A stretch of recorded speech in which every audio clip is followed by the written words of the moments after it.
Alright, what we got here is a Heathkit. I picked this up at a Heathkit Shortwave receiver. Picked this up at a Hamfest for relatively short money. The guy claimed it didn't work, so I got it for pretty decent money. It's a Heathkit model GR-78 and relatively clean inside.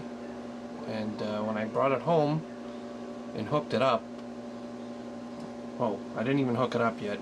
When I came home, I popped the cover to see if anything noticeable was damaged or whatnot, and I noticed that the dual voltage batteries, well, obviously it's so old that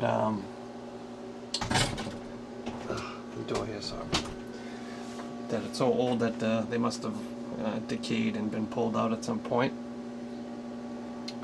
So what I did was pulled up the schematic here, and there's the dual center tapped battery supply right there.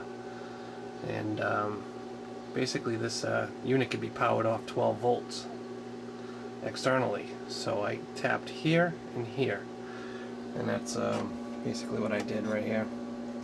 The power supply's got some issues. There is a transformer in here. Somebody's been in here playing around, cutting and soldering and changing parts around, so you can see some diodes clipped and floating around and like this here. Eventually I'll get around to figuring out where everything's supposed to be, but for the most part I'm gonna hook it up here and see what's going on.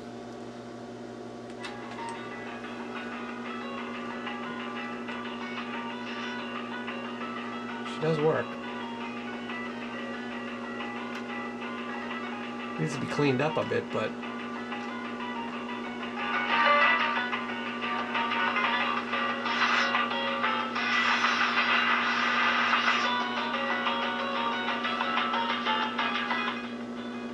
yeah, everything seems to be pretty decent. The cables that for the tuning are in relatively good shape. All the components were clean. You could tell it was in a non-smoking environment. The speaker was in good shape. Everything was in good shape, even the radio itself. So one of these days I'll get around to you know, going through it and then trying to align the receiver up if it needs it, and you know, fix up the power supply and maybe put her back in use. So there you go. Heathkit model GR-78.